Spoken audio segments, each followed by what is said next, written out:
Hello everyone, welcome back to my channel and I hope that you're all doing very well. So today in this video we'll be discussing a poem written by Thangjam Aibo Pishak, that is I Want to Be Killed by an Indian Bullet. So before this poem goes on, let's quickly see the introduction to the poet, that is Thangjam Aibo Pishak.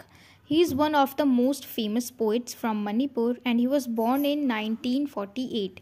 ये बहुत सारे famous poets में से एक हैं मणिपुर से और इनका जन्म हुआ था 1948 में and he has published 6 volumes of poetry, 3 of which earned him so much respect and fame.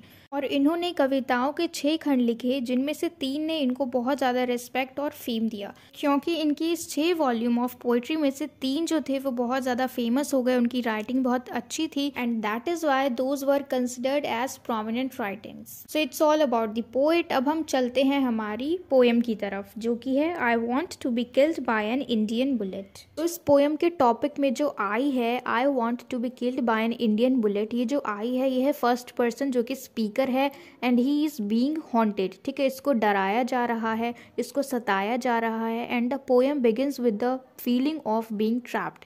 ठीक है, और ये पोएम किस तरीके से शुरू हो रहा है, जैसे कि कोई फंसा हुआ है। तो चलिए अब हम शुरू करते हैं हमारे पोएम को line by line. They entered my drawing room the 5 of them, fire, water, air, earth, sky are the names of these 5। They can create man, also destroy man at whim. अब ये जो speaker है हम देख सकते हैं कि इसके ऊपर अटैक हो चुका है 5 लोगों का। ठीक है, अब यहाँ पे 5 लोग कौन कौन है, एक तो पुलिस है, मिलिशिया है एंड अदर अथॉरिटी फिगर।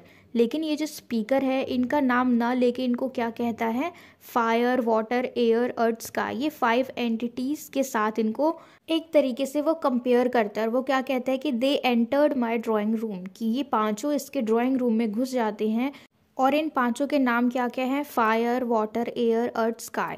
ठीक है, और वो कहता है कि ये 5 जो है ये मैन को क्रिएट कर सकते हैं, ये इंसान को बना सकते हैं।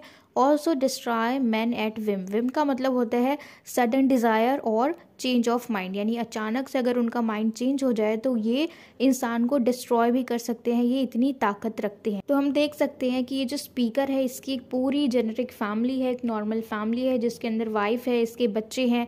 ठीक है, तो ये 5 इसके ड्राइंग रूम में घुसने के बाद इसको बताते हैं कि इसको जल्द ही मारा जाएगा और साथ ही साथ ये 5 उससे पूछते हैं कि क्या उसने नहा लिया, क्या उसने खाना खा लिया, और फिर उससे पूछते हैं कि जो भी प्रेयर्स है वो कर ली। ठीक है, जो भी प्रार्थना उसको करनी है मरने से पहले वो कर सकता है। तो अब हम चलते हैं हमारे सेकेंड स्टैंजा पे।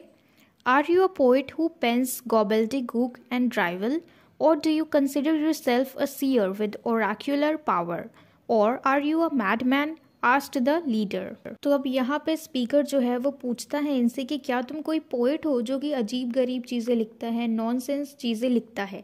गॉबल्डीगूक का मतलब होता है कोई ऐसी चीज़, excessive use of technical terms but meaningless, यानी उसमें काफ़ी ऐसी चीज़ों का यूज़ किया है लेकिन वो मीनिंगलेस है। और ड्राइवल का मतलब होता है नॉनसेंस। ठीक है, तो स्पीकर जो है इनसे पूछते हैं कि क्या तुम ऐसे पोएट हो जो ऐसी ऐसी चीज़ें लिखते हो, नॉनसेंस चीज़ें जो बिल्कुल मीनिंगलेस है। और do you consider yourself a seer with oracular power, और या फिर तुम अपने आप को कोई सीयर मानते हो, ऑब्जर्वर मानते हो, जिसे हर चीज़ पता है, सारी चीज़ों के बारे में मालूम है, और तुम क्या कोई अलौकिक शक्ति हो, इस तरीके से। फिर वो कहता है कि और आर यू अ मैडमैन, कि क्या तुम कोई पागल आदमी हो। अब ये जो स्पीकर है इसको मारा जा रहा है लेकिन इसको इसकी गलती भी नहीं बताई जा रही, लेकिन इसको कहा जा रहा है कि इसको ये लोग मारेंगे। ठीक है, और पूरा माहौल जो है ये डर का माहौल बना हुआ है। अब हम चलते हैं हमारे लास्ट स्टैंजा पे।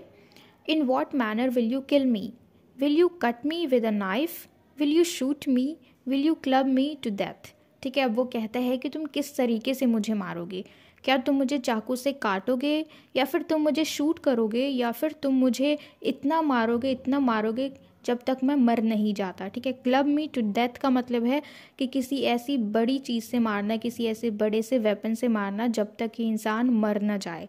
ठीक है, तो यहाँ पे ये जो स्पीकर है ये पूछते हैं उनसे कि तुम मुझे किस तरीके से मारोगे। तो वो लोग कहते हैं कि वो लोग इसको शूट करेंगे, यानी बंदूक की गोली से मारेंगे। तो लास्ट में वो कहता है कि तुम मुझे कैसे भी मारो, पर ये जो बंदूक है ये इंडिया की होनी चाहिए, क्योंकि मुझे अपने इंडिया से बहुत ज़्यादा प्यार है और मैं मरने से नहीं डरता, लेकिन मैं चाहता हूँ कि मेरी मृत्यु इंडियन बुलेट से ही हो। क्योंकि उसे इंडिया से बहुत ज़्यादा प्यार है, इसीलिए स्पीकर ऐसा कहता है, ठीक है। और वो क्या कहता है, I want to be killed by an Indian bullet. और इसीलिए हमारे इस पोएम का टॉपिक भी यही है, क्योंकि ये शब्द जो है ये कौन कहता है, स्पीकर, जब उसे मारा जाता है, ठीक है। जब उससे पूछा जाता है कि उसे किस तरीके से मरना है, कैसे वो मरना चाहता है, और जब उसे बताया जाता है कि उसे वो लोग शूट करके मारने वाले हैं, तब वो कहता है कि भले मुझे शूट कर दो, लेकिन ये बंदूक जो है, ये गोलियां जो है, ये इंडियन होनी चाहिए। तो इसी के साथ हमारी ये पोएम एंड होती है, और मुझे पूरी उम्मीद है कि आपको सब कुछ क्लियर हो गया हो। And if so then please let me know in the comment box if you like this video, and share it with your friends as well so that they can get help from it. And don't forget to subscribe my channel. Until we meet in the next video, keep learning.